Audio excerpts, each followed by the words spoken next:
O la kalama le nei o le taulogologo. Pasalau atu i le ofisa tu tonu. O le siufonga le tae au fau i le ai o Long Beach i le tūmatu lo tele o Los Angeles. Tātou te mua i saili ai le tua. Ela i le tātou whaalata atu. Ia i le whaalongolongo i ana whiong pa ia. I se upufo i tō matau i nailo, tō whingalo, mō tātou loto. Ia, antoa mā tātou sanga. Ua whiriwhiria le tusia paulo le kalesia i Efeso le mta upu whawha i pu tausu malua. E wha autu i aia se upu e tō matau i nai lo tō whātasi mai. Pea upo le pese na amatai le tātou mawhitanga. E siri lava le alofa. O le tua ala i Jesu Keriso. Whapel whai upe wha. Ai o tau whianga le iai. Ia whe muti vale ai. Lo o tau alofa. Ia whe wha mangalo ai. O tau. Whapei o na wha mangalo ina o tau e le tua. Ia Jesu Keriso. Manuia le tua e la o tau whafonga. Whetelai mai. E lai upo ana whiong paia. Ia pēr le tua le malu mo le 60 ese.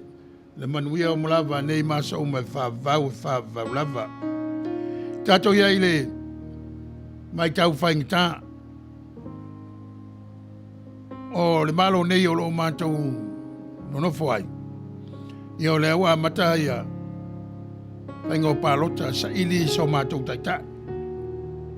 A mata mai lava le tu sa e se taunu mai California nei le mea o lo mātou iai. O atu i Alaska ia e whapewhoi le stete i le motu o atu motu o Hawaii. O tūlanga whapelei e tele ina whale tonu ai tal noanga ainga. Nisi o ainga whao whanau mātua o na ese me tal tonu iai. Ese e o lo whamoe ma pālota iai. E lua vaanga te tele o le malo nei, le teimi nei.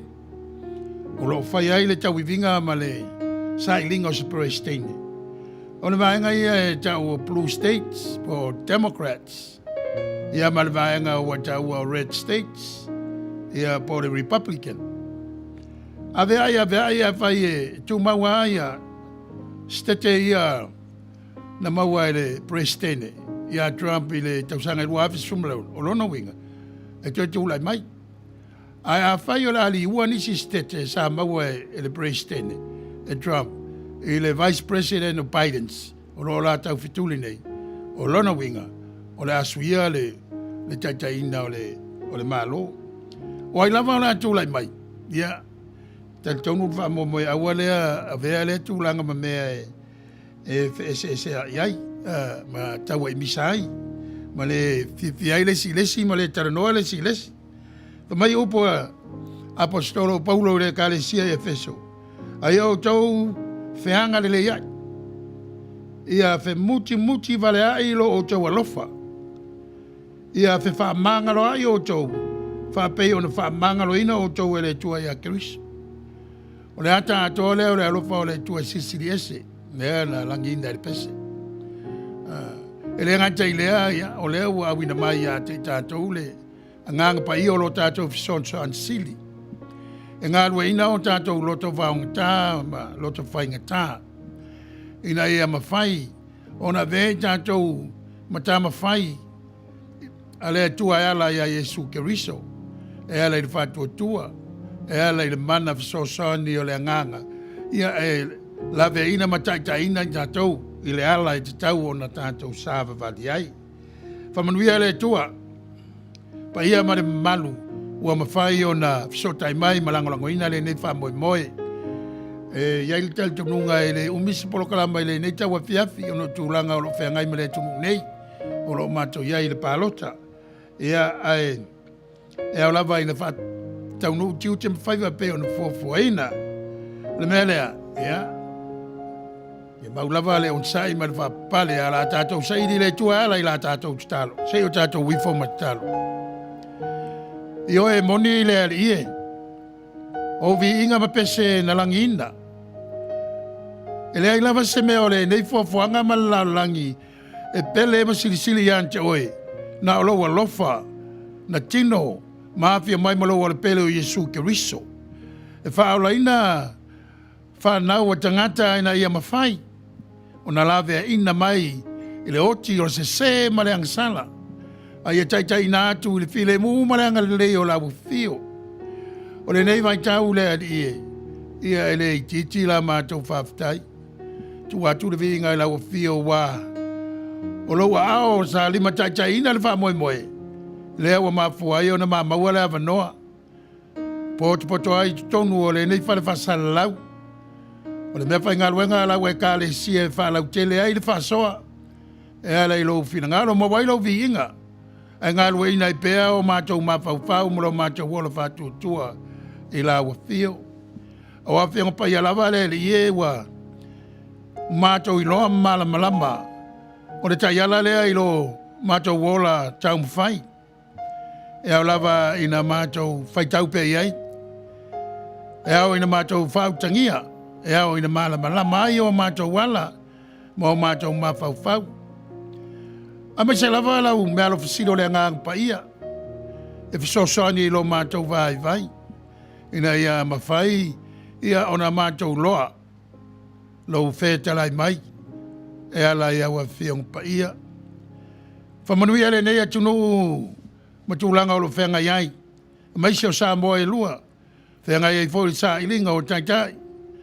Maisi o nuu o le nei lalo langi o lo papa au ai o tangata sa moa. Ia o lo whenga i masa ilinga o taitai o malo. Ia iai lo manuia ma lo file mu. A mai pe ia te mātou. Le toa ia ma le whapapale. E mātou titalia ai. Tūlanga e taunu iai le whamoemoe. Ina ua la lafo fina ngalo o tangata anu. I se o la avea ma taitai. Whatasi mai. I la wafio e te mātou uma i la mātou whasoa i le nei. Tia wafiafi o le kelope po le tafa o le larolangi o lo mātou iai. Se pe lau whanau. Tūlanga soifua ma le ola o lo mātou iai. Tele ina mātou le langona la musmusuina o i mātou le mea tauana whai. Vai iai le o la mātou mori mau e ilo atu o fufonga. I fōlinga o i lātou mawhatia mana mia fisosoan. Mawe ai o na mātou whamasino mo tustusi o mātou lima. Ai ngalo o na mātou mua susu e ifo i a te mātou lava. Mea ia a whaina ai na mawhtanga malawa fio. Le piti ai le file mu o mawhtanga ki tono a inga e ka le sia i le rao langi o lo mātou o iai. Le li e. Wha mangalo la mātou i fonga. I le neita wa fiafi. O le nāna mātou tutalo o le tuai. Tātou malawa fio. I le nei wha moe ma waisau vi inga. I lo lava suafa Yesu mātou tutalo tuai. Amen.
Ia e whatalo whatu sa moa i lau whafunga ni nei vaenga o le fiafi.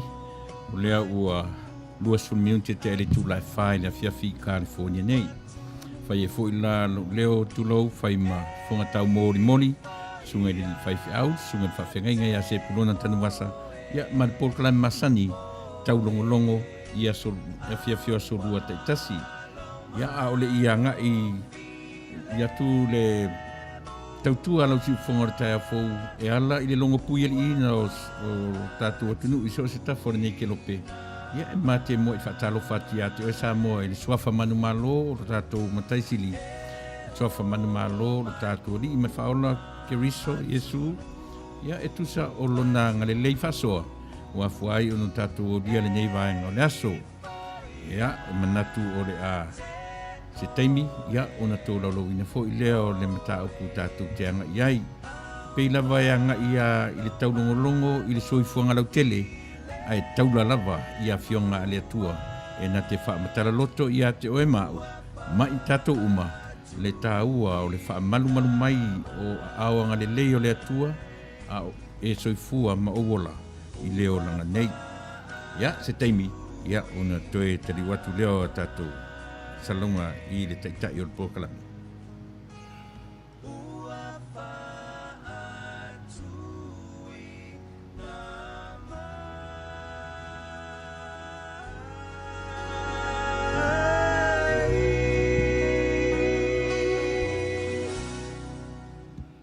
I o nasa moa matu le ma le whawheroa i lo tau paia ma lo tau malu. Ala le saunoanga le sunga i lawa. O le whātono le ala leo, si whonga le tai a fau. Ua manatua le tātou talanoa i le tuse l'apostolo Paulo le kalesia i Efeso. Awai, e mei o le talitonunga la wanta mai o tuspaia. O tusinga Paulo, o nuai tusinga ia na wha mau, wha salalau. I e kalesia i Asiaiti a tō ma Europa, lona winga e la veaia, e Leni, Macedonia, ia mwha solo atu i atunu ia o tau tātou nei ona pō, Turkey, Syria, ia para lava le swinga o ingoa lau ele ele. Ai, ono whanga e tū mau, mea sa ngalue eile apostolo, iona vai tau, tūlanga e sifa ilona vala awina, tu langa isi fo ilo na ya mo le ola finau ile tala ina o tala lei wa tu langa le vainta i tangata i te on talia o Yesu o le Mesia o Yesu o Keriso ele talia o no tu langa sa la to mboli mawina yo la to lava manatu atoa male fasata roina o le sa vaintavo i l'apostolo taria i tūlanga. Le mea la valea nau i l'apostolo e mai le whatananga. Mai lau Santorini ma tai o le kalesia e Jerusalem mai alu ma le tusi. Ia e pe o tusi voi e tau tātou le ngana ngirisi nei aso le sapina. E ave vala wina ma mai Jerusalem mai whamasino. Po le atuanga tala inga leo o la tau tala ia. E winga ia Yesu o le alo le tua o le Mesia o le Keriso. Ia o lona nau lea. Ia whaonga e Yesu Keriso, le Keriso toi tu. Ava noa e vala awinai. Mele o le swinga la o le apostolo. E le swinga na whai estangata. Mele ai. E le whai e lona ata mai na onga i lalo ka milielu. I Jerusalema, ele ai. Ele o awa onga paparasaio, ele ai. Ele o awa onga fatula fono, ele ai. O le swinga o le apostolo. O le whiriwhiringa ma le vala aua Yesu toi tu. O le afa onga aina. Lona malosi ma lona ata mai wai ai. Ina ia tala ia il tala lei. E winga ia te ia. O le Mesia. O le alo le tua, ua manu malo mai le tunga mau ma le oti, ua fio antu i lona mamalu, mea ia e leino whainta, ia, o le tusila e feso. O la atu le sunga i le awa. Tātou te amata i whai upo si fulu. Whai e lava le teimi on tātou whaso solo ai lea. Sei whai tau mai e le sunga i le awa. Ia tui le pa. Ia le tusila apostolo Paulo le kalesia i e feso mta mbomua whai mbomua. Whangata mai le whai upo si fulu tātou te amata ai. A lava le teimi ia. Tātou te whaso solo atu lava isi maenga o le lua i mata upu. O le tasil nei tusi e lo ta oto ai le mafau ma le fatutua l'apostolo Paulo. Ia na o onga fa le fatutua po le mata upu Sisili. Mata upu tau le winga o le olanga po le teresia. Ia la tata wo atu ia. Ia la tu la vanoa le sunga ia wa. Ia faita wina tusi ia na tale stato pese e to vai tato foi mai lo tato a mata lo talo. Ia, whawhanga mei e whaita wina a whiong pa ia lo tātua tua. E feso lon tāu mumua. Ia pe mumua o se fulu. O Paulo o le apostolo Iesu Kiriso i le fina ngalo le atua. I le au pa ia o e whaatua tua fo ia Kiriso Iesu. Ia te outou le alofa tu noa. Mane manuia mai le atua lo tātou tama. A toa ma le rii o Iesu Kiriso. Ia whaafetaia le atua o le tama o lo tātou rii o Iesu Kiriso. O le ua whaamanuia mai ia i tātou i mea malava e manuia ai i la le anganga. I mea i le langi ona o Kiriso. Whaapei ona ia fili mai ia i tātou ona o ia. A o le i whaavaina le lalolangi. Ina ia pa ia i tātou ma ia le tau ma tau leangaina i ona luma, i le alofa. Ua na tofia i tātou ona mua, ina ia avea ma tama whaimana, ona o Iesu Kiriso. E tusa ma le pule tu noa a lona finangalo. Ina ia vi ia ai lona lava alofa tu noa. Ua sili o lea, ua ngale leifua mai ia o ia te tātou. Ona o le ua alofangia. O ia foi ua tātou mauai le tōngiola i lona toto. O le whaamangaloina o angasala, e tusa ma le oloa faulai o lona alofa tu noa. Ua ia whaafaupu e tele mai ia i tātou. I le poto uma a toa ma le whaautauta. Ina ua whaailoa mai ia te i tātou le mea lilo, sai lona finangalo e tusa ma lana lava pule tu noa. Na ia tu uai i lona lava finangalo. Ina ia na wha au pōpoina ia Kiriso i le sauniuninga, i le whaatoanga o tausanga o mea umalava o i le langi a toa ma mea o i le lalolangi. Ia. Ole nā, ole tātou mataupuna, la tātou mawhaiupuna, la tātou whasoa ai. E tu sai, o ngā ruenga wha-missionare ma whainga malanga, ma tala inga la apostolo Paulo, e tal tonunga tu sai wha-mamaunga luka i le tusi o ngā ruenga. Tolu whainga malanga, te tele o ngā ruenga wha-missionare la apostolo Paulo inu ese. Ma tua Asiaiti se i o lava i Europa, o ana tusi fo ina mua tusi. Ia o tusi lava i ekalesia ia na ia amataina. Ole mele ole amatalta no pe ta spese to vai. Ia la ta spese to vai foi mai lo amata. Mam. Eu o marquei se supo. Ia, lei. Que lo me lo ngalo. Ngalo spepe. Ia, saulo se kama como el escape. Ave mai. Is there anything else? Le ai paunga. Okay. I'll be back. Yeah. Lay out the key. Hey. Hey, How's it? you alright, Ty? Where are you off to? Just gonna go do a fuck off for Mum. Okay. Hey, do you want anything from the shop? No. San, ola e uol tātou ainga. Tamalilei whalongo I upo umon whaiatu, tau whasanga whaia onga.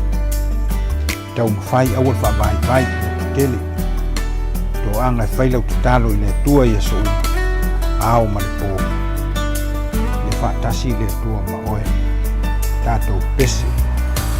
Alo I o whaiwai a Manuia, aua e te loto vai pea o mai whaina tā, lua te whaatasi ma le atua I so o se ala e te uia.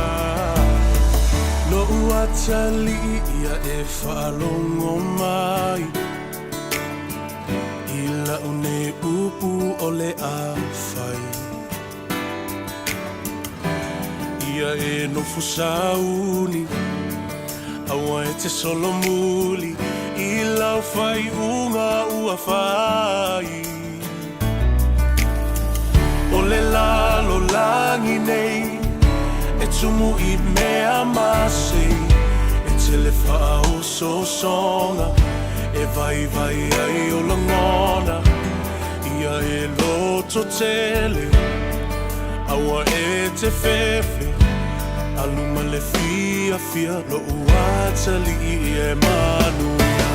Alo I o vai a Manuia, awa e te loto vai pea o mai whainga tā, lua te whaatasi ma le atua I so se ala e te uia. Roua whawhine se e whaalongo mai, I le maupu o le awhai. Me I manatu mama, I loi mataulo tina, a o e folau I le vasa loa loa, e whainga tā, o e malua I le ainga nei. Lo ua whawhine se alofa whai le lei, tā ai e se lau whala, tu e se le alunga, whaamalo si mai se ia o I le taununga. Alo I o whaiwai a Manuia, aua e te loto vai pea o mai whainga tā, lua te whaatasi ma le atua I so se ala e te uia. O mamanga louso alo ye yo faiva yo rulu maka folau lo fa moe awa le kaua ia kolo loko ia manga kuolo ku ile muri papanga ama kua ngai ainga ai mai se la fanga ngofka kalo kapua I falo lo le ala awa lo savalinga nge ku ia lo vai se maa lo se falongo le lei ile au ngangi mama papa fau kuanga e fai mo e ku ai mangule fainga malanga falongo le lei mai manga kua alu mamu ngai kama kua au ke fefe loko kele o ele lupele afalele ki kele fini ki kele pia kamo e sapole manguia ko anga le loku ko anga kakalo au ngi ngalo la kuspa ia oi se sole te au ki kangi ke makaulai le kuole langi fa amaro si o ele koa kaule kaua mo Samoa ia o kele nga fau kuanga ke o loko malo nganga ai sa uka fa ko faia kuia o pai o kama.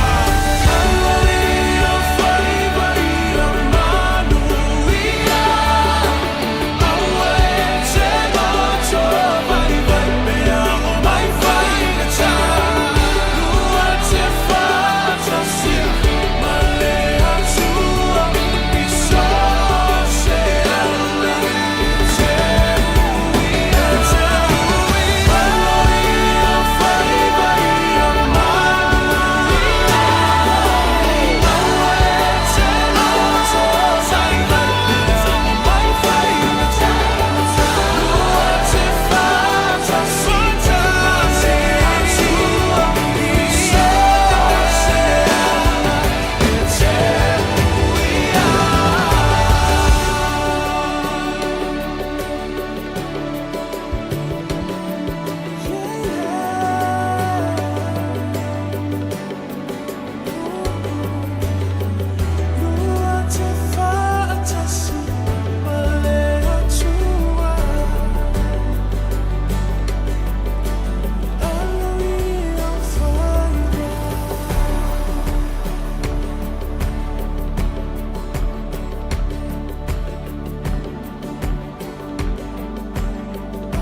no lava i le tusi o ngā luenga tolu ia whainga malanga wha misionare a Paulo.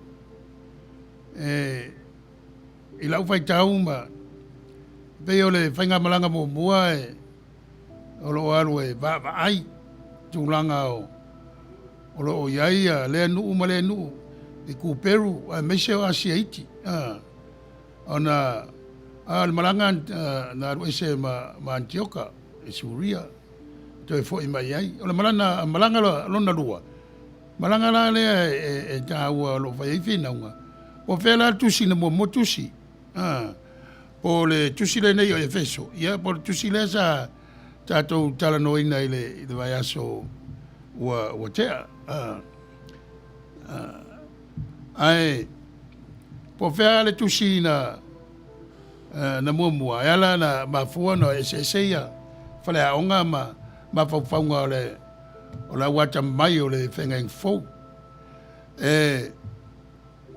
a tato baba ai la i tausanga ia mai ona tato uloa ai le vavetele o na whaifa maunga la apostolo wa oisi tusi pe o la whai evangalia ma tusi o ngā luenga e mulmuli mulmuli ona fa mamawina te leo tusi e fa mamaua o le isa malu wa malepe malu i Jerusalem ai me wana e le mafofanga la wanta mai e mo ia le ave ia Paulo le ia na tusi ai ta tununga ia va ngo tusi ne ia Paulo lo ia fa popo ai na fai man fai la tusi fa maunga ma tusi ia peila tusi na a Roma pa vai tau ia vai unga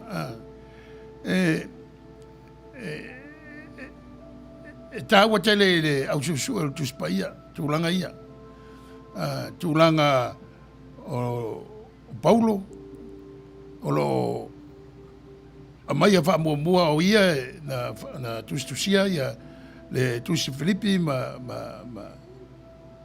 Efeso ai o lo ia ma tangata o la tau fai malanga o lo la tau fewai o lo ia ma tangata o lo fa mawina ia tal noanga ia ma tutusi e kalesia mela ia e manatu ai au atambai o la ia fa e loa i tulanga o le manuina po fa tulanga ina o fai upu ma mata upu i tonu o tusina ia Paulo ia e pe o se uptomua na tau fa mamlama ia tulanga le ia la tua tulo ele sunga le awa o i se fesili fa ma ite ai ma fa la tele ai le tato fa sol ne tau fiafi malo faftai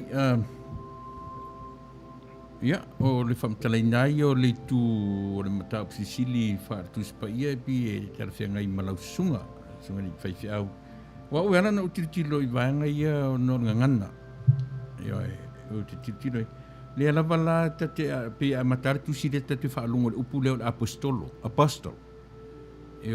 ia e manatuar to telefoni ele o manino le ale upu ka o apostolo ele se upu Samoa ia o apostolo le upu no mai ile upu apostles ai taula na inserting ai upu kongo ka fai kaunga ia mangingo le meta o apostolo ole fisili e taua lo no winga ta fo ile le ngana eleni na lo ai tusi wa lo puela para ngi la pastor lo no ia sa lo pu la pastor lo no winga o e wa winatu ele va pela winatu ma le fe au e le message le il savali le winatu e ave o la savali le uma fo ion tapena fa pito io le au te lenga na o upu le ngan samu mela na e pe an sirfiena to fulu ala wa apostolo na filia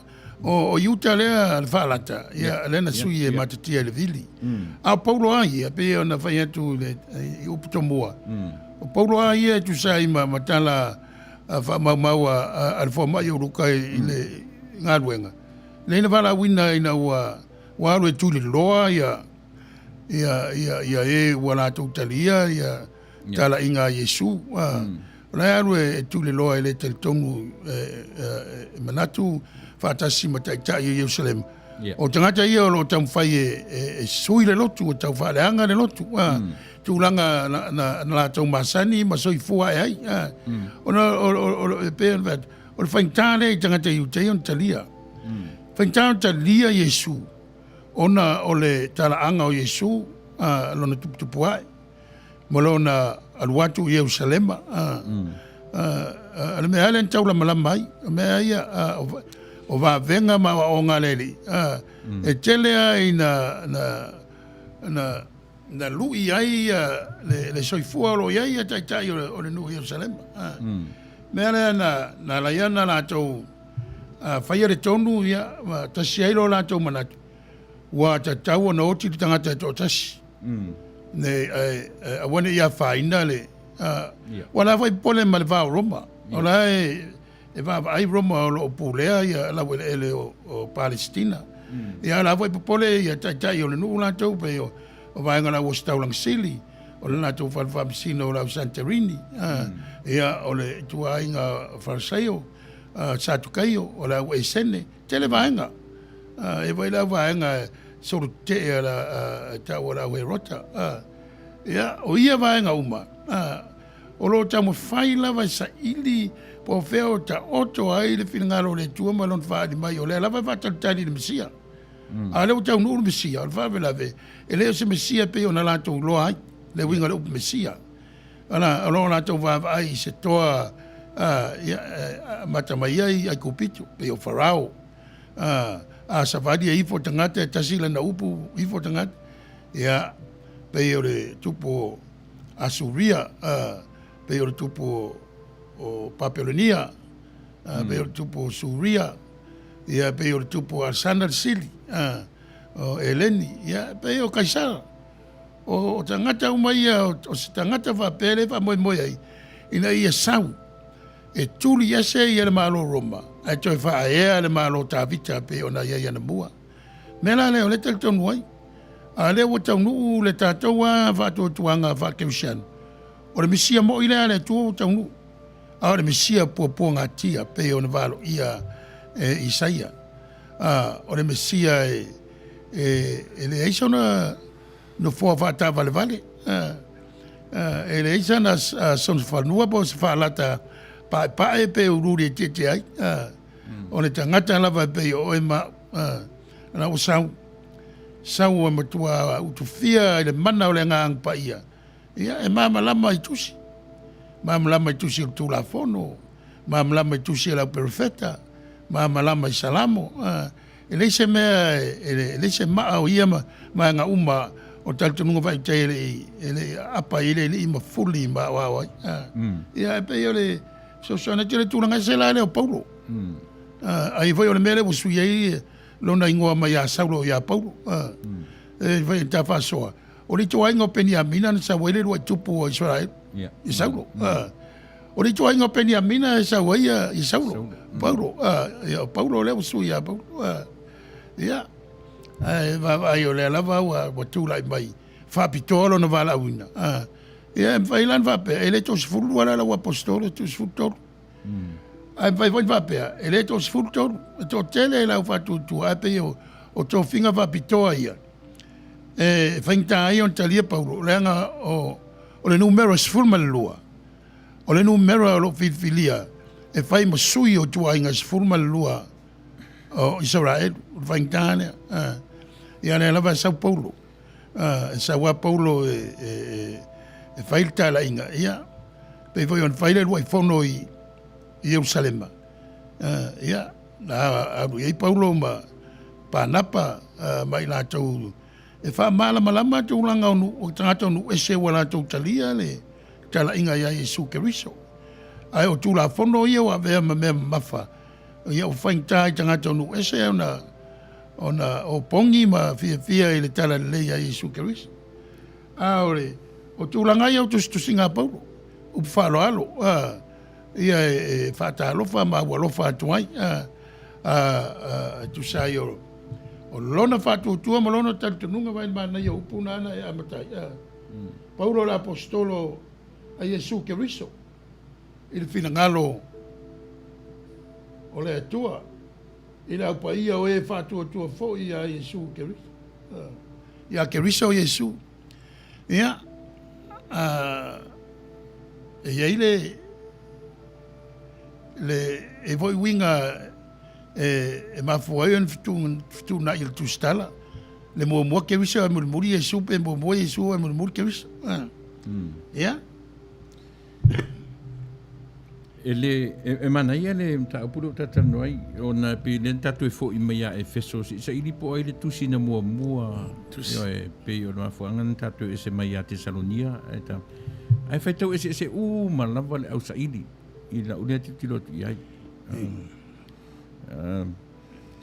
ia voi le se o lavatala e se vaasao lou sesē na o vatu Filipi lei o Tesalonia Tesalonia ma Efeso le la sa wil fisili sunga tulepa ia saunoa io e pei o le mea na lea te tau pea o na solisoli muni vae le tātala noa i le fina wina e Paulo tasi le mea whaingatā i le fina wina e le lia Paulo lona tūlanga wha apostolo asa ili o le alon tūlanga wha apostolo na ta pena e le atua na ia mo le wha moe moe Mo tasi la le mea asa ili tang Samoa.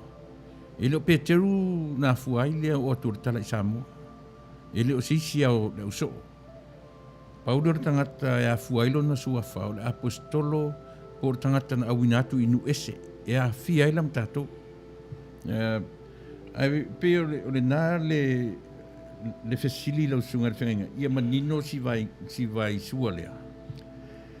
O le atonu le afoi, le anga i atu o Paulo wa le la pe isi tusi pe este isi mea Efeso isi tusi. O isi tusi pe there's a particular person e tusi iai Paulo, pe o Timoteo, pe la Tesalonia. Ar tusi lea. O leo te tilo atu pe anga i tonu lava Paulo i le au te lenga o le nu. E le o alu anga i se tusi anga i se tangata to tasi pe to lua.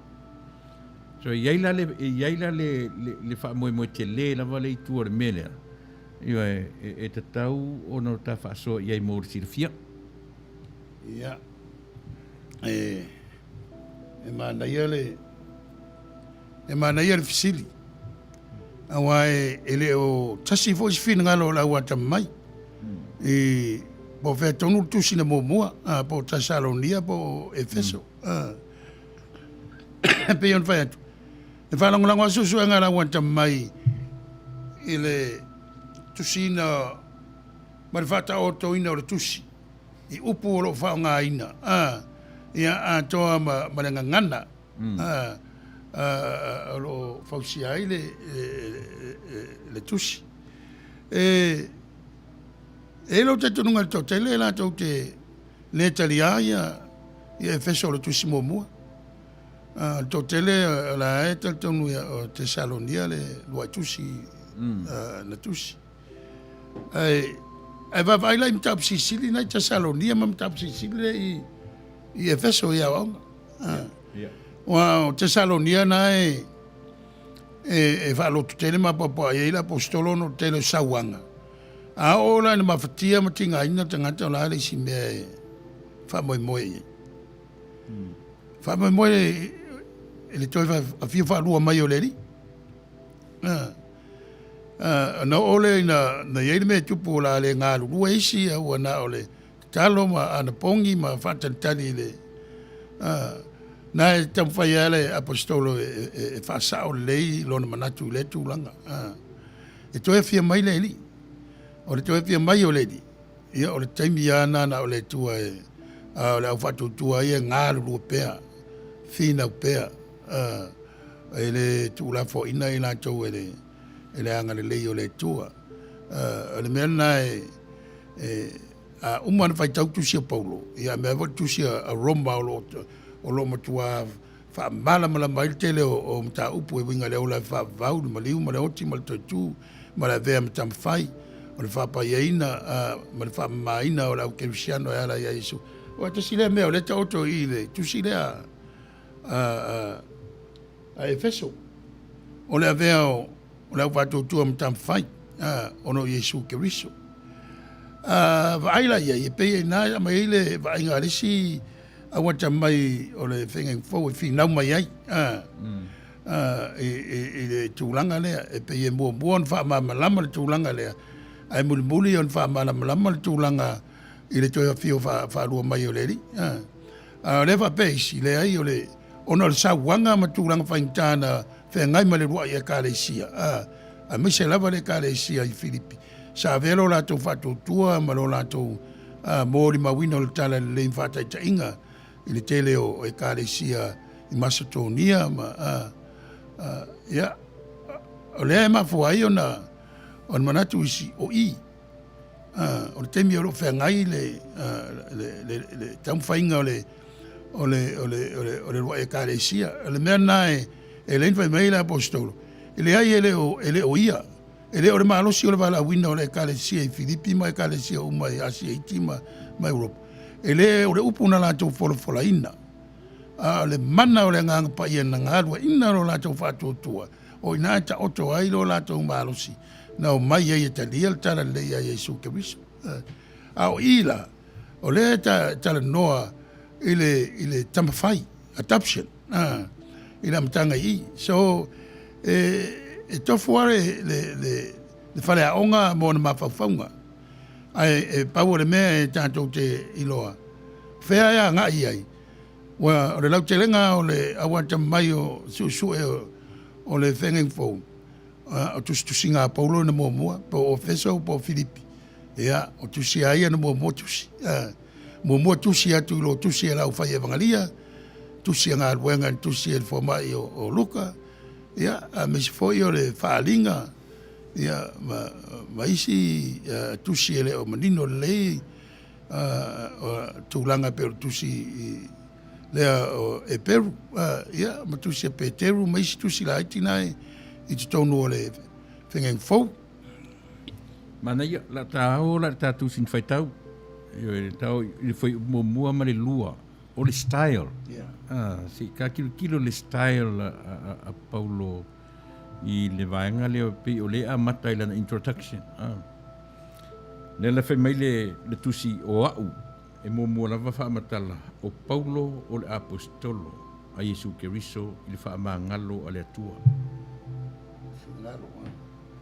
e te tau na pion whai atu no le to te leo tātou whai tau le apostolo e tau wha manino le upulea le apostolo ia mo le me o Paulo le apostolo Keriso o lono winga e lewa mai Paulo o au whiriwhiria e Jesu Keriso e au inatu e tasila lea me whaingta tu sa leo tau mea Paulo e le na o taupe teru Ioane Maluka ma ufoi na whiriwhiria o le fina mai Paulo o ia foi na whiriwhiria e whai maa wheau ia pe o rupa whasa moane taona whaingofia tātou whiriwhiria ua wala au wina e whai maa wheau whai ma lima ma vae ma ipo le tala lei e vatu le aru e fora tala lei pe o upu muna tam whai vam tala le upu le ale ngana eleni o le apostolos o le moela upu apostles ale ngana ingilisi o le upu e ia o whavalawele no mai o te tātou lai no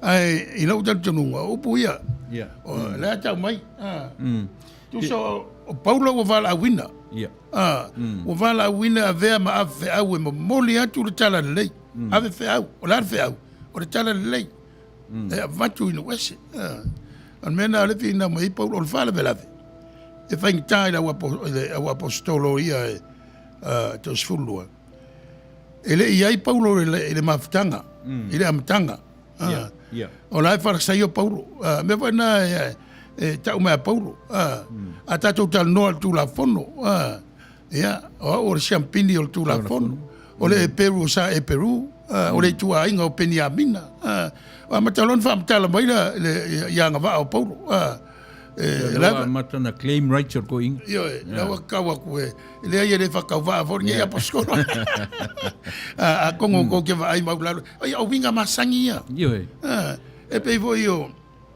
o kulanga o Ekalesia uma por arca ko fai kaukus pa ia o nga Yesu o kouko ke le di kai o ko fa penga o le auso O le ana, langa kaunga fai se wha vai pe au mere I loku yaso ngi, pe vo kako e whakasa. E le whainga wa pe ko kako la uso, I oi. O le whaupunga nga wha le tua, I oi. A le whaupunga le ka le siara ko, e le ai wa iai. O le au ko inga. O le kia kongo ko inga. O la konga sa whai kongo ko miki ala ko inga. E whaia kala o le ka le sia, le ola wha le anganga. E o lauro fongo o le ka le sia. Ia masol mai le ngai fai au se o mai a voila nga poco ia fa penga la bang fai ele amaka mai ku pe o fa punga ku spaia ele ai ele ko kele ni ka ele ai ele fa penga o puanga ku spaia ele menga mai ele kala le ia la ko ku manga fongu ka ngu lo sambo penga sango yesu lo sambo tu lo sambo fa mai lor ka maron ka ngu ka le fa pela ka ko kong Nei nga e tasile me te tau au nga mangingo ai tatu au faitau. Nang asawan nga ngana ia fatu spa ia. Ia e fengtan tatu a fa a tila situ ia ita tonu o nga ngana o aso faiso. E te le swinga. Te le swinga pe a tau so vai lua e tonu tu spa ia. O lea ta te faitau ina I tau I taimi o le olanga ia so faiso. E fa maungia kana le e winga e swinga. Ma le olanga faiso. Langa le kasis ko nga ken siango o Samoa. Kele. A fea re iba ko fidere ko inga kasian meng sawoi. Le au salau. Asa langa kawanga ye se ka yana. E lo ai wa o Samoa Yesu. E lo ai o le wa u fale Yesu ile anga ngu makari ko ngunga Samoa ele u fale o spalangi ele u fale o se pelu le wa u fale sa o Yesu o ia o Samoa pero mena mana ye langa lu fa Samoa tu ina upu apostles tati amata me upu na e te le ala tang Samoa nan faitau ai le man lama pala fa Samoa na le ngal ai ata ul apostol fa Samoa Elena au ina tu a fuele upu au. So lang atao o vai le ngana. Na mafu ai le o me ni. Ai ala na au tangata. Wa umana tapena le tangata na wa o tangata ye lo au. Vai ese le tele o melia. E mo mua fai le aonga. E mo mua wa o ia i lo fa atu le vai au. To au so le sami au. Ele ai la sisi au ina tu. Pe a fai ele ia o ina mo mua. Ya wa power me ma wal malemo. Yes. Wa e ma ngai alo fa mala mala me pu ku sa le wa pio de oil lexican. Le crama le mesa we upu. Wa fa pena vo ile ngana au tu spaia e o le me ta o le tu se lexican. Pe se lu me pe o i o sa ili ai po fe me sa we le upu.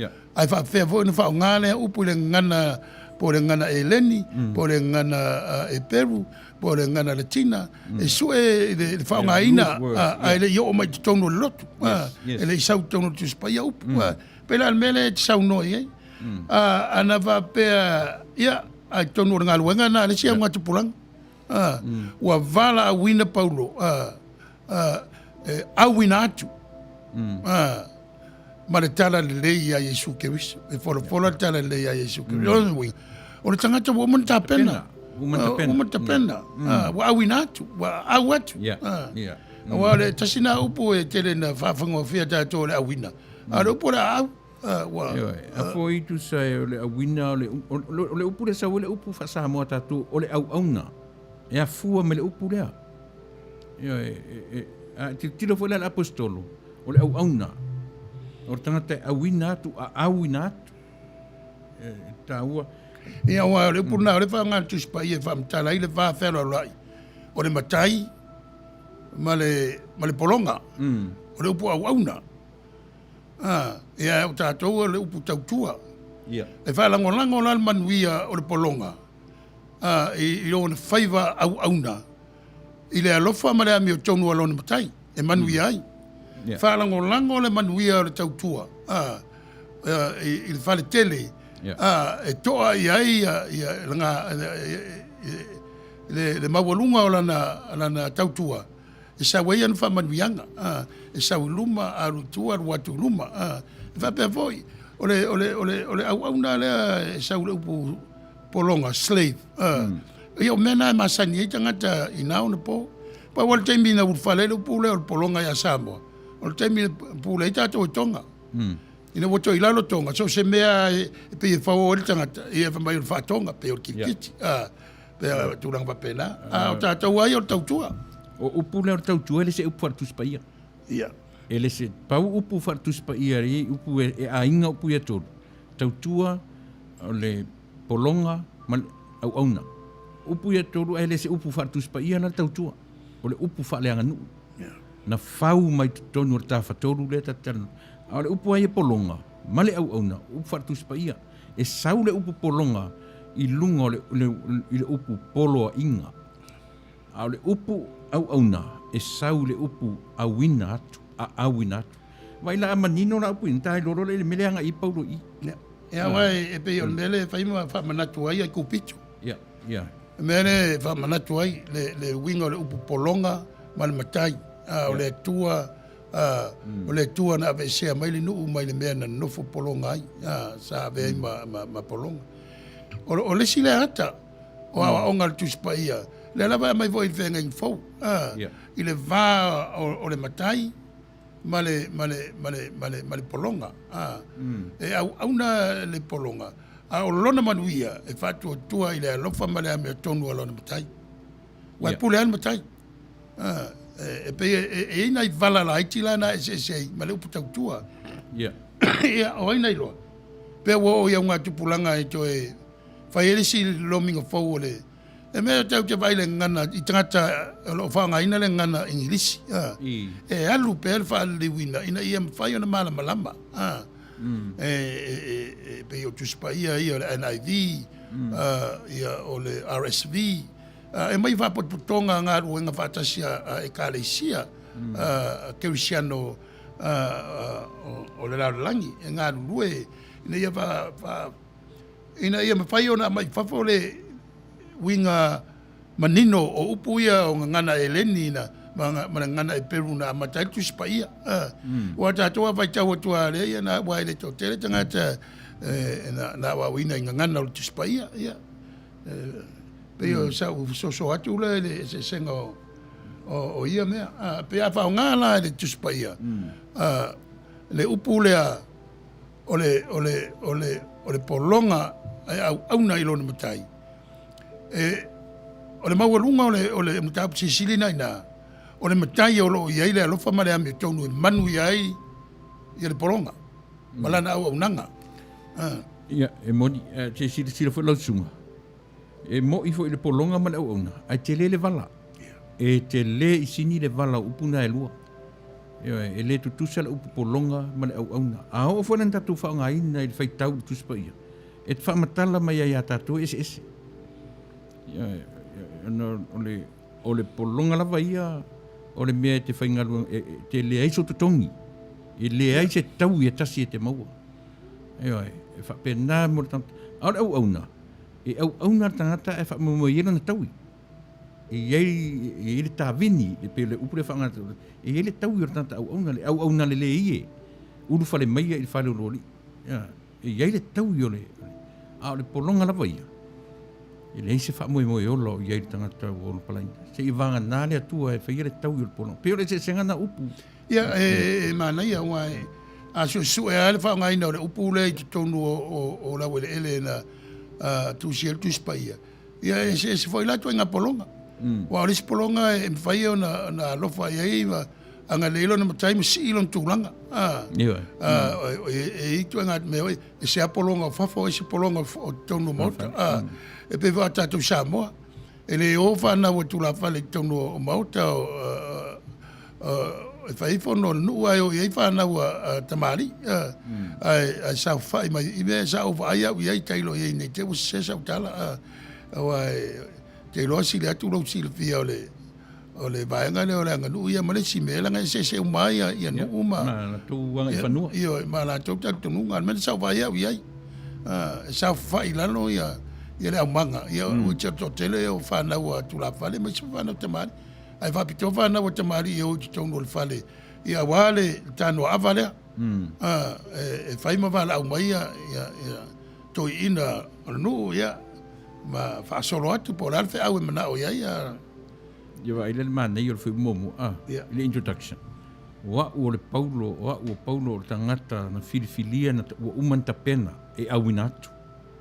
Pe afa matala le introduction. ia Ia manino le lei ia tangata fai tau dus pai. Wa o Paulo na filifilia na tapena e le atua. Pe ese le upu apostolo ia le upu apostolo. Ai tu iei upu nga ngana tatu e fetaui male. e vaila iai le mena e tau mai na so mai i le aupa ia o e whatutua fo'i a ke riso i Yesu le aupa ia ia vai o tangata whatutua ua maua le whatupenga o le aupa ia Po saints. saints ia e le intangata e alan pa ia o le o le alofa o le tua tātou te maua aina awa e pei o mena ave i saints ia o le whasa moa e le lotu popele upu saints o sanato ia o tātou la tau lau pa ia Lau whatutua. lau watutua ia e te pei a whao ngā tātou lupu la o pa ia pei o iste pei e ula wawa e lailo a tātou e le istanga te pa ia Pi u se upu ua mamalu tele. ia ua E na o le atua e. O le mamalu. o le pa ia mai le tue pa ia le tangata ia taulana loto maulalo wa le sise pa ia o le tua A tasi la le vanga lau sungan whenga inga le whai upu e lua.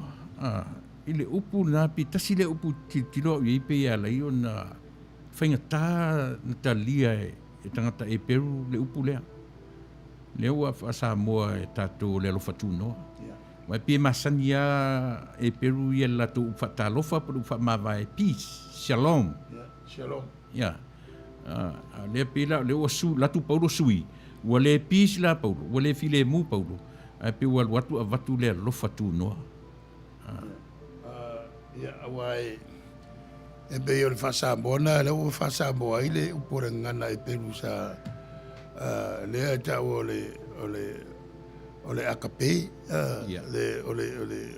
le alofa whakeriso o le alofa whaifua o le alofa le ua ngā tātou e ua lai le pis le au rene o le upu e leni ua le pisa ale ana e sauno iai o le shalom e whaisin te leo le nau e tā whai umai taimi tā whai umai tangata lona tā ao mo lona tau fiafi ma mea uma e ari tasi ale upu pero upo tātou Samoa tā alofa pe ke rufe lo ka ao po le uri po le po Tā alofa. o le ka alofa lafa pe la o le shalom E le se mete o sta alofa fiafi. e le se me ka alofa ka fiafi por ka alofa fa pe tauna lama i launga ngana ma sai i atili ngana lu tuspa i amere ngana e leni ma le ngana e Peru na mai ia to ma le ngana latina a peno fai atu o tuspa ia sau mali le ngana e Peru le ngana mai kale ia sau le ngana e leni ia na olo na wa talia le lotu mo wa whakanona le tuspai ia tai fini ngalo voi le tai o lotu lo popera to i Roma a wina ia lome Saint Jerome e alwe no foi Jerusalem ia mo tua o leile ngana e leni male ngana e Peru pa tusi tuspai le ngana latina le la o mal tembi nei o tuspai ana te lo la to la mo lo pop o le valket tusi la na tusi e le ngaluenga te lere a Jerome ia e tele to e tuspaia e le tasisto nga tuspaia o le vakano naina ia o le sina tala wa telefinonga o le favelave a tamo ia e fofua wa se pe no se uma onga e karisia mena ia te unatu te le te o fam sino ina le stanga te on tal tonga o la ia na tal tonga na o ia ona matua malana e kare sia pa war bea pe ava pe saula to e mai e te wa le ai ta sia le to le ta te lo e se le ta to fam talaina o si ese o le to Te lon me Maria le tupori rep. ia Le musical background music le sa fiu su el make up e. e mana ia pa wan me te wale tele e mana ia soothing, le pole pale sooth, wha mawhanawhana i o tā mawhauwhau o lo ta wivi e whamtala ia. Si whatalo whatu, ina i whatalo whatu, Oscar nau mafuta mai I whea oka, mai Japani, Japan. Oka. Malo Perkins. Malo lava le sapsapai o le neiva moe moe. Whatalo wha mai fwisi o tua whinele mai luna I lunga I Willoughby, Ohio. Ia tauria ai alo whatu mo urua, ia mat whanau o hana matautia. Ia o lo whatalo wha mai fwoi, ia whaftai o hana. Talapeili, mafuta mau mai fo isi a olea, sia tau ore mai Samoa. Ka rofa e rau sunga le musu. Ia, ka rofa mafuta mai Samoa. Ia, soli, malo, talapeili. Malo. Whatawhatu rau sunga, whawhenga, Reverend Sepulona, Tanuvasa, malo, soi fuala au lelei. Whaftai. Ia, malelangi mama, whatawhatu foi, ia te oe tala, mafuta mai nari tete o Oklahoma. Whaftai, ia, o re tamitai o vaiu o tui manua, tu moe ale e si atu rima yo e whafo ilo viinga Yesu whaftai Manuia whaneneina lo suafa ma lo toto pa ia o lo sausawina I mato uma I taimi uma vi ia Yesu whaftai ma ngai lau fosanga vai ma ngai el matango fio upo e wha talai lo whatu tua whaftai ia o le tamaitai Teresa au lele I putau o le o whapea mai pei o Saint Teresa. Yeah.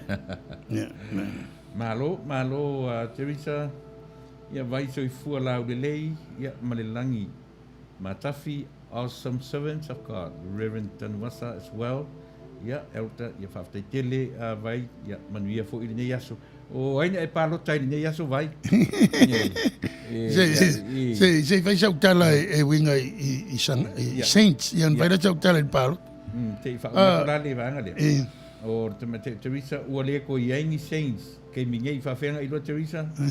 Malo, greetings in the mighty name of Jesus, everyone. Malo, ia o te meitai o vai. Malo vai, o hana, ia insane Teresa. Yeah. O te ulanga o Saints. E lava criteria. O no winga e lava ia tu la fono. O whaatulanga ina lo pope. E mawhaina vea I tangata ma tangata masa sangato. Po Saints. Tata pa ia. E leo tangata uma. E avatu e whaifi linga taitai o lotu ia. Ma ia talia le taitai le pou. O tulanga o palota. E telea ina aver famo mo I sai ia ala na aver famo mo mena mataila tunu famaisi a malo le Democrats po le Republican ia Ohio o tanga o mo fa o malo le famaisi o Philadelphia o Pennsylvania ia po state ia Illinois Michigan Wisconsin ia po fea ia a fata oto ia palota taulia America e numero tasi ia California lima na electoral votes ioe e ma fai le ofisili e ma fai ona malo tangata ile popular votes ma le electoral votes o le tali ioe e ma fai ona malo tangata ile presidente ile malo popular votes ioe ale na malo ia Trump saulo mal fa punga tele tangata iliko na palo te o mana sueng a vea o tau toai o le tangata mo tau nu ile tini le lua se lau fix fulu electoral votes ia o tato president na a faila o la Filipi upo ia fa nga ya nei o la fa o mai e Biden's ia state ia na langolango ina ia president le lua fe sumalon ia o na a fai e tuma uma ia stete ia na langolango ina president ia e tuma wa president e me va pena e o tato tau e misa ia tato no talo va vai po ai le tangata mo mota no tini ia ile va mal falo malo Manuia lua ka mi ese mal introduction a Paulo la ka mai nga ila le pari ole o tusi ia pe o nai fa pe mai e foringa mai le foi po todo suma fa e pe foringa mai se ke mi ore tusi e peru na vai li wina pe foi mi se pese E te vai fo ia ile o le ata fi o fi isi e kalesia. Me ale lotu pop. E usu le tu spaia. E usu salamo. E langi e o le tūranga fo ile fa mai sa ia tangata i saura e ruia saura. E usu pese o le salamo e pe o tātou ai le alanga la tātou e usu fo le fa au fai pese. A te mai yeso nei e aru tangata vai tautu spaia isi e kalesia e usu. E usu mai ia tali atu tangata. O whea lawa e ta oto iai. O le sila tal tununga mo pese. Sa a mai ei le tal tununga o whato tuanga o rua ia kāresia. Sa mai tūlanga o pese. Sa i oisi e le oiloa po entusia. Ai a mai whapena, ana mai lea whaapopo te tonu o tustu singa. Mena alen whatu e lamtanga. O tatanunga ia o la usi o tuspaia. E le ia le tasis tu stala mo ia o paulo re tui. Ai le ngala ia i vo ia whaapopo ma tau ese a la whai lau tusi ia. Ia po lau whaanga na mulmul mai. Mea ka ta o le upu pārangi o le interpolation. Po mea u whaapopo iai. Ia. O le tūlanga na ai ai mafuanga.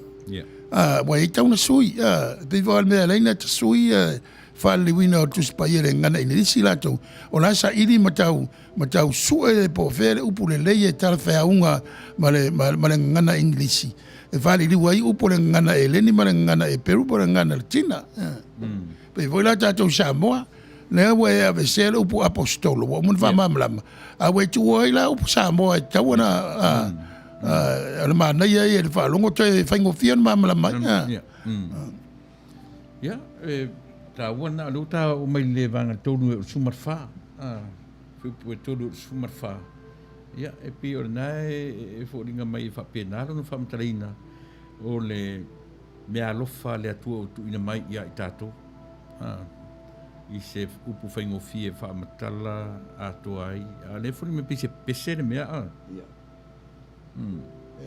Base special Thanksgiving. I'm a terrible of that. Ai, olha, tá eu.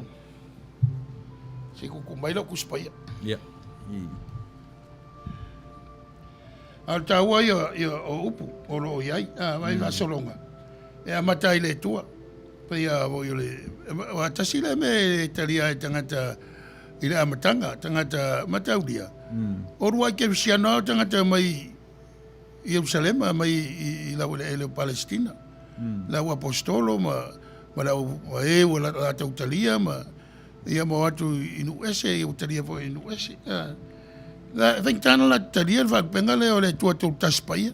E toru persona ai tasia le tua. E vai vai la usawi. Mai umame e toru. Fa tai le tua tama. Ana Manuia wa wala mai tato e Yesu Kristo. Ia meu malava e Manuia i la le anganga e va la usaule anganga wa a tele ele va pe mai la anganga pa ia le anganga na tele lo le ia o the spirit of God ia na wa mai fatasi e te mai paulo ma malama le tulanga ia le ngol tangata wa mtua fa pel mo paulo loto si le fio le o le tula fono ma onga fa utaia a perfetta ma malama te lo ia fa punga ia pe o te mi pe vai atu le fono mo len fa Jerusalem le na i paulo la un pa na pa manisi o la uso sa fata simpon e o fa la tomau a vese venga ma fa ia wo o tangata no ese ona tula fono ele tau ona pe tula fono me ai tula fono pe tomina ma le tele usi tula fono ele e fainta pe o baptisonga awa ya o baptisonga le vai ma le nganga o fainta fo ya na tulanga pe le manino leile le baptisonga baptiso sa mai te tatou ne yaso faiala tu le taweta tu o saidili ya ana o atu ai lava lea ma avea ma tangata ma atutua tonu o le kalesia i le toi papatiseina. Ta sel papatisonga le tātou to ainga o laila iti. Aisea, a whaida papatise le anganga malvai e isi taimina use le anganga o le tua ma le tamatiti. Ora lava ngalu ai, ma e whai maalia le au ina e tu sa pe papatise tangata o matua le va pe papatise loa atua le toi se. E le o le ngaluenga, i o le ngaluenga mana o le lofa o le tua. Ia pe o so sonetuna i whai upuna. O le whiwhiringa ana tō, o le whiwhiringa a le tua. O le mea le whai paulo. E le o ia. E le o sesi lava. E le ai o le tua. E nā o na wha upu e la tō. A o le ngālu e ina o le talitonunga o le tangata. Ma le wha tōtua o le ngālu e ngā lilo a le nganga i le tangata. O le mea mai paulo le ai, te le papatuseina o tō. O Apollo o resi tangata tāla i sa i nawa i taimi. O vai wa ime e se ai a waonga. Pe wa tātou ne on po. A ela tu ia waonga e kālisia whaala mo sa ia wale to sa foi. Ela tu resi wharsa e se foi wha upunga e wha upua i vai wha o ina. E sau resi tu ainga e se foi. Po a wha upunga e wha upua i tātou te whaalango la vai le alofa tūnoa musumusunga le mana o le ngā o le tua. Ia, e la vea ina tātou mta ina tātou i while mū, ia. Manuia, pēla o le tōru le ono. Le e whamtala mai le au te lenga. Le e asisin whiwhiri tātou. Le e asisin whiwhiri o e mā tātou uma. Only God, Father, has chosen us. Le ngate nā, le ua whaonga e paulo resi upu te le tamawhai. Tamawhianga, ia. Adoption, ia, mo meo, o moanga ngana, o metaphors. O loa mai e tau whamtalai le lofa tūno le tua. O no Yesu, ua vea foi la tātou ma tari o le tua pe o Yesu. O le ngā luenga na whai Yesu, ua watua i tātou tu tonu. O te tu sai tātou ma Yesu i ruma o le tua. E vai voi la ta sile nā upu a Reverend. Sile nā upu a o wa na la vea fui taita. E alo fe mai se o tamawhai. Pi whape nā pi e au lea lai manino i le whaanga ina le tuspai. Te le tāu. Tātou o tamawhai. Tātou o tamawhai. E leo tātou ne Israelu mau ioi. E leo tātou ni a o filifilia tātou whaim tamawhai. I le ale. Ya Yesu. Mena no vai tuai. E te tawa na tua manino na tūlanga o Yesu tonu o Samoa. Ia. Ala na nganu nga ngana ma talitonunga. E le whaina mai e le Yesu le a misionare na mai le ainga wha Europa. E tātou te tūma wai. Ia. E te wan tātou la. A wā tātou wa sa ili i susuenga a formai o tūlanga o tangata anu. Anthropologist. E fōringa mai e lata le lanu o tangata Samoa i le lanu o Yesu. A langa ua mai e tama Europa Yesu. Ia mai lo vali va polongi. Ua plant Yesu. E koe blue ice. E lewa penal me e su atu tātou iei. O lono winga, ua matua ua incarnate, ua matua liu tino tangata Yesu i le talitonunga va Europa. O le mea fo ele whai tātou, tau na liu tino ta ngata, Yesu malatana lei, i lau ele o Samoa, ngā ngana a ngā nuu ma. Mela na e whiwalata ngata e alu, o i o Samoa, o ia Samoa, e le tala no vai e ne TV, o le tamaitai, le leila na ngā ngana, e ngilisi. Ai e whauringa mai e malosi le lona toto Asia, ai le ilofa Asia e ola i Amerika. Ia ua muli ai la tangata taru e wha mai le mlawa lele. Ua watu le si pālangi ua whaasainga iai. Ia ita lo male. Vai kuloa ngangulo iai. E le ilo whaasainga o ia le Amerika. Pera ngā whakuai. E wai kakou.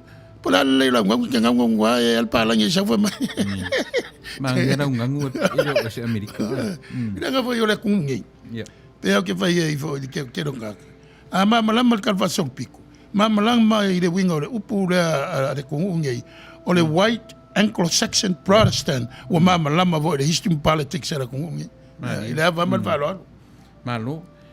Tanga le la tate yai pe i toru le ono ia po le filifilia o tātou e le atua. Filifilia i lea. Le pe o le amata le whipuetoru. Whaafetai. O le tatauna lo loto le wa ai le mea lea. Awani beila le ua ta ua le mea o le Yesu sau e le ua o atu i Samoa ua poloni Yesu ua polongi o le Yesu a Europa e kakaunanga mangingo atan Samoa le mea lea le ai o le Yesu foi o atu le tala o lona tala o le vana i Samoa o le tala i lona maliu manon toitu fato atau nu atu i fea tasi vartolu o au le ana le Yesu lau sila tati lo mpai fo le fa pe contextualize le tala no i mea e te tau na pai le Yesu le ala tanga Samoa i le mafau ma le loto tanga Samoa e te tau e vai mele polonga tanto ti nal tang ta me fa mai la i papa e o fai fe au a oina va tuana me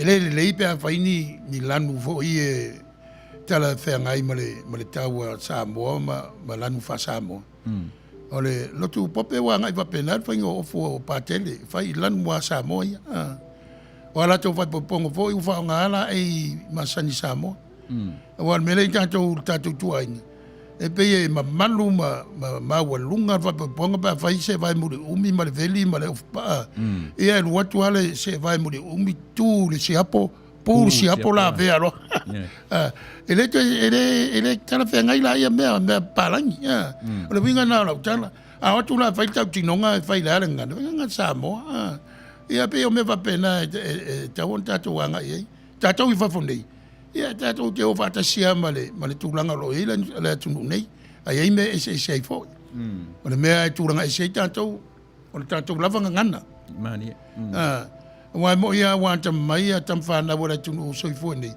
a o le lava whai lotu le ngana Samoa a whai fo e nai nanu tu e wha mamala mai u whai ta Samoa a o le tele a o wha Samoa no le tatunu o tele o whai whi auru teimi nei e ta ofi le ngana e loa i oe i lau ngana ole tūlanga la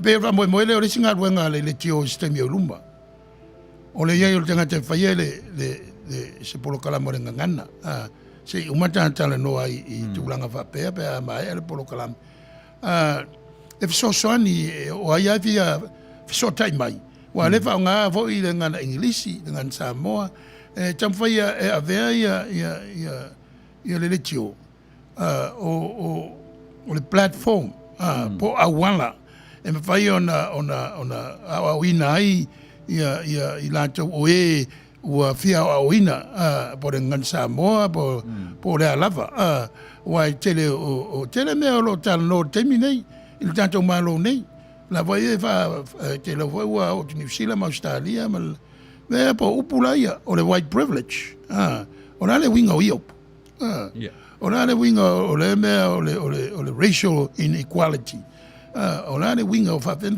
tau me va pea e tau lava na o tonu sistemi o luma o le sunga misi e mfai na nuranga lue me va pena e tu e fisile la va mala mai ia pe o tau e se male mele ona o tau o tele o le ngana o le mea le va e onga tonu ma fo fongo polo o mea umalama e toi na mai le alofa tūnoa le tua i lona alo o Yesu Keriso. O i tātou te maua ai manu, o i tātou te maua ai le alofa tūnoa. O mea o ngā tonu le tātou whatou tuanga. Ia Yesu Keriso. O le alo le tua, ia tātou ore sa ile ngafa o Yesu, na whawhea on whamtara mai e rau whaipangli. Saura ngelu ia Maria. Au Yesu e whai o Maria whai tōrua. Ia le mai, ai le no fo la fa tani. O la e pe wa engage ai le married. Ia ai mai lo Maria. O tala va pena, e ia ma fuanga. Wa tātou tau nuu roi o ngā tono whainga mea. Ia I la lea e mafuai. Wa Yesu. Ia le tari pupu o tātou masaine o le alo le tua. Le alo le tua mai whea. Ia. Wha fanfana le nganga o le tua le. O lono winga wau singafa le tua ia Maria. Wha mai loa le lotu pope. Then Mary is the mother of God. Never ke pola fam telanga mtab sisi ya tatou Samoa e le se upo tau o se tama fai na le upo te ro ula tau le vai tama wa vai mal tama a bel tam fai pe se upo ele lo tele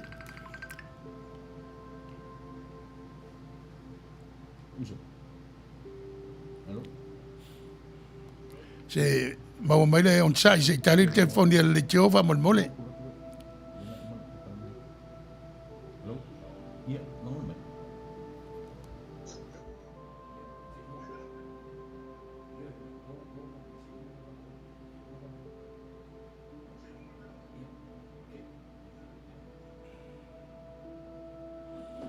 Io veo sina me e lei fai tio si a Paulo Malan Tapsisili.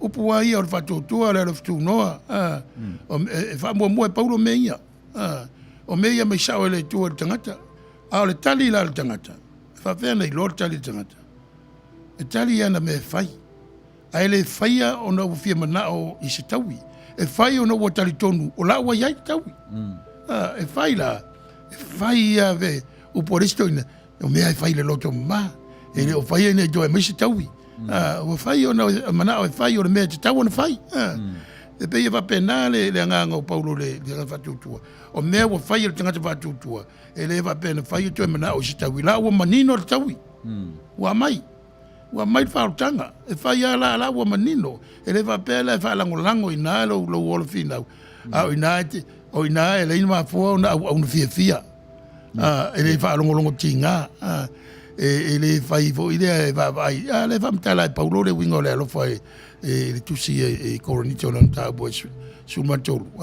ta bombo le ta o le love chapter va mtala na le definition de Paulo wingo ile lo fai se le mana ya be so atuna e mei e mana ia ta tusi le lenta ta no ne tusi le mo le le ta te tolu mo le ono na fa matala mai ai o tatou na filifilia ele atua. Ai o mai la I le fitu e o sumre duara na ngata ta faitau sulu. Io o le atali. Na tu ina mailo na ola mo tatou. Ya faitau mai fai upu ya le fai me fitu le amata me fitu awani fa seina o tou. Ele longia le atua. Awa o le mea e luluina le tangata. O le mea lava lea e sele mai ai ia. Fere puna wai. Ne se sela, ne faitau atu soli. O le fiku e va pelon fai tauina. O ia fo I utatou maua ai le tongi ola. I lona toto. O le whaamanga loina o angsala.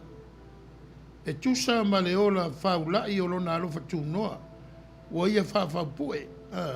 Tele mai a te tātou I le poto, uma a toa ma le whātua tua, ina ua whailoa mai I a te tātou le mea lilo, sa ilona whinangalo, e tusa malana lava pule tūnoa.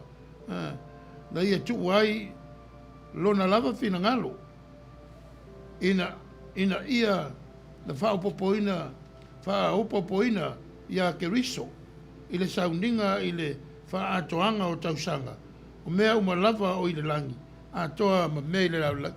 Si o le taimi o le fia mai o Isu, e le o si taimi o le tangata, le manino, taimi o le tua. O mea uma wa mai e le tua. Ma nau le tua mai le tangata. Ia peila upu ia a le ngana Peritania, e upu ia pe o le providence, o le divine intervention. Le tau mai, o mea o le whaari mai o le tua. O lono winga, o lo tau au ina ele tua sa forma le ola o tangata whātua. Ma mea umwala ni whawhanga. E le whalangolango se mea. Whalangolango a I le alofa tūnoa o le tua. Lea la ia tātou lo ke siano. Lea wā tō toa. teimi na fuafuaina i le tua. Le ua atoa ia Iesu Keriso lo na fia mai. Au i le tau toi le lui. O le au apostolo ma o ngā sao mai manatou mai i utaia. Whātasi ai ma rua i Kerisiano. Le alawa ma na ia le whaamala mai e Paulo o le tūlanga lea. E o fai lato e fia whaalua mai Paulo pe en whai atu. I le tusi o Tesalonia. Ona o tangata ua mawhatia pe ua loto vai. O le toa fia mai o le li. Le ai o le mea nana o le fina ngalo whaito tasi o le tua. E le whai ei ni mea wailoa le tangata. Po ha mea o tau mai ma tato wau tilo i whaalinga ma. Tato taria le loto maulalo. Ua lua afe mo ni tupu tau sanga lo tala le. Mani. E leo le tato tinga inga loa wa le ilopo aisi tala e whaifa mai loa. Ia o la ato e fia whanu. Ia le afa mal whalo alo. Whai al nei tala i loto maulalo. Wa e bea whai se umal tato whai tau tuspaia. Ia o lo whamairi ta maitai o Teresa i lau sunga i kalami na lo whaftai. Ia, pe o le nā e matango fie o le vai lau tele mai le whiu o le se fulu nā o lo whape mai o le atali o le alo ua ia au mai alo na ola ia mo i tātou uma. Ia. Ia. Le mea le vai punga se fulu wa. Ina ia na whaapopoina, ina ia whaapopoina ia Keriso. E sauninga i whaatoanga o tausanga. O le kaimi ana tua. Le wairoa ia Iesu Keriso. Kaimi ia o mai whakasele langi ma le lau langi. Kaimi o ne kua. Pea ngā kua whaikalo mariu. O nāna mena kau keo kau whamkala. Kau whamkala le kaimi o le kua, le kaimi e whaavavau. Le kaimi o le sitisi ese o le kua, le mwhainga kua ia ma le kaimi o le lata tamai o le tua ala i lona alo. Kaimi ia.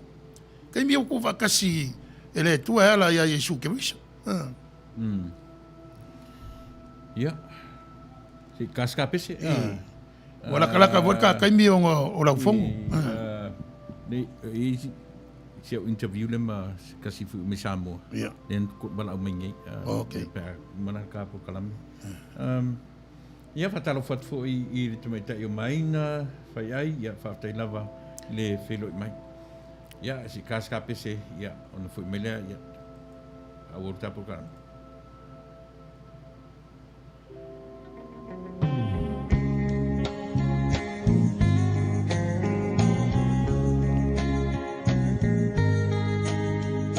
Samoa e matalasi Ua sio mia elesami Atu maungalanu lauama Ela i fia o tama Moa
Ia, manatu le ua tatu anga i mai le si ui o le tatu por kalame nei fiafi.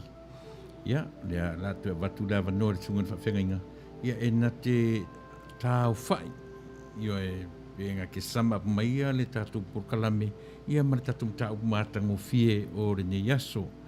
Tatu amata mai le upu apostolo, tatu anga i mai whai upu mawahenga ta itasi o le tusia Efeso mta umomua. Ia o lona o te lenga. Le latu atu lea wanoa le tunga le whawhenga. Sepulona Tanuvasa.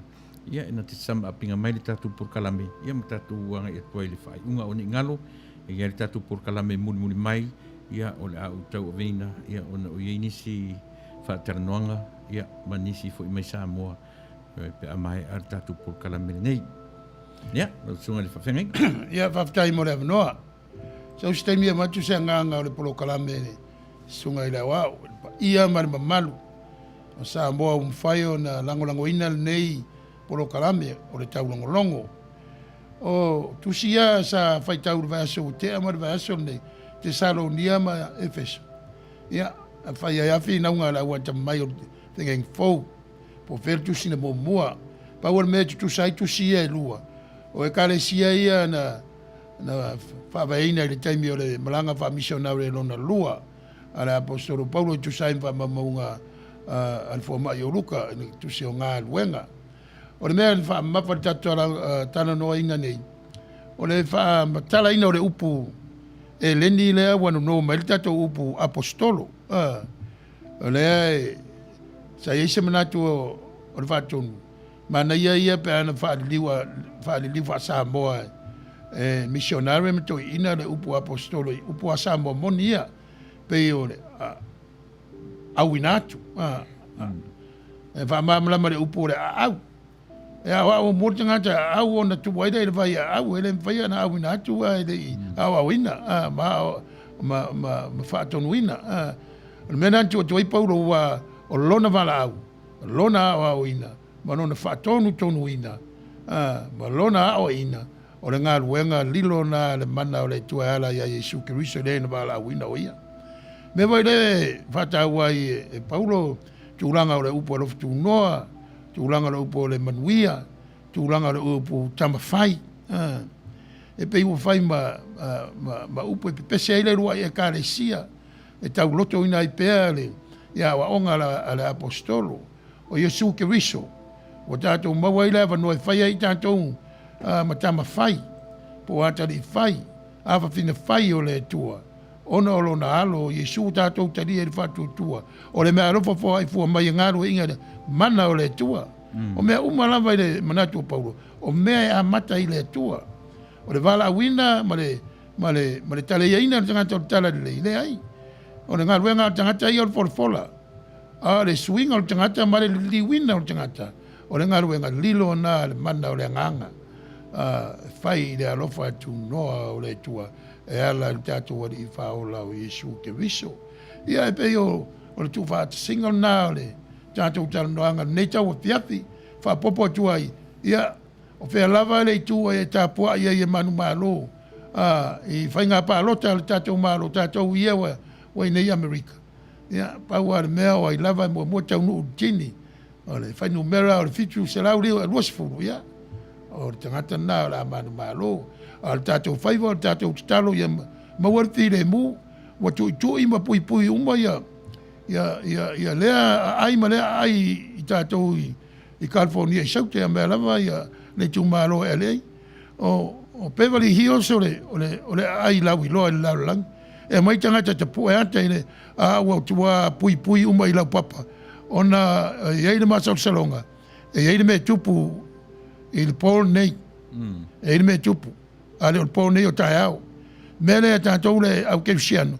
I e tātou tatalo mo le file mu. O le nei atunu o tau fo i o lo au e mao mai i New Zealand ma Australia. Ia, tatalo mo mātou i Amerika. Tātou tau whai tatalo mo o tau. Ia, ma si fo i o Samoa e lua. Ia, na fo i whiriwhiringa o nisi e taitaina ma alo e lua o Samoa. Ia, o le toi upulea. Ia, iai le Manuia. Ia, iai le file mu. O le tātou o tua. E ala i lona al pere o Yesu Kiriso. Wha mawhanwhanei na pē i tātou ni mawhatanga tu mau e whaavau ma le anganga. Ia. Toi upu ia o le tātou taua fiafi. Ara tu atu loa e le sunga i le awa. Foi mai loa, ia o te talo o whai u mo tātou.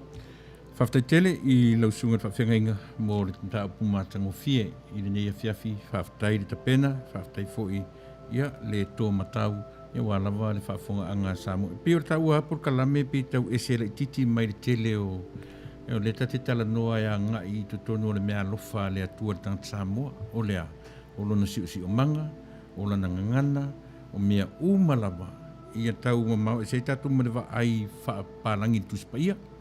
Ia muri atu nanga whaaftai tele i lau sunga. Ia e tu sa o le tāpenanga o le nei aso whapefo i Samoa. Ia o le whaiunga leo le mapur kalame le nei tu la fiafi. Ia le whiuftau tonu mai le maritatu aiti. Ia e tapenaina le pur kalame o mua. O ni ngalo. Ia o le ai e tatu o te whaawawina tatu tautua. Ia pe amai al pur kalame le nei fiafi. E muri atu nanga whaaftai i lau sunga whawhengainga. Ia tu sa o lo la pane mai mamau ala. Ia e mamau le nofuanga e nofuai ma le tatu ofisa nei. Ia ua lotu mai lava ina ia whaawau le tautua. I le atua e ala i le longo pui ali i o Samoa ma lana whaafonganga. Temi nei, ia, ta te amata, ma ta whai u le atua. Ia, o le tatu whatu whai le nei tu la whaftai tiri Samoa. Se ia tātou i whau matalo. Ma ea le tautua ma le au-auna. Ma ua ma lau au na wao. Vai lau whanau. Ia mai se o le lango ina e pa ia ma le mamalu o lo watulu o Samoa le nei whamoe moe. Ia maua sau viinga. A ia vero mātou vai e te whetalai mai ai pēr. Mai a li uai o mātou maa fau. E la fo ai lo mātou whamoe moe. Ia ao lo fatu noa, lo manuia ma lo file mu. Ia lunga ia te mātou uma, e le ngata nei tula, e ai o lava i whaavau. O ao mātou whale tonu ren tuae, ma ngalo, o mātou se, i le toto tāua o Yesu Keriso, o lo wale pele mo lo mātou wale i whaola. Ia manuia le whamoe moe, o lo watunu nei, sa ilinga o so mātou taita. E pēa le file mu o lau fio, i ta ngata anu uma o lo mātou atunu. I le soafa Yesu Keriso o mātou talo tuai. Amen.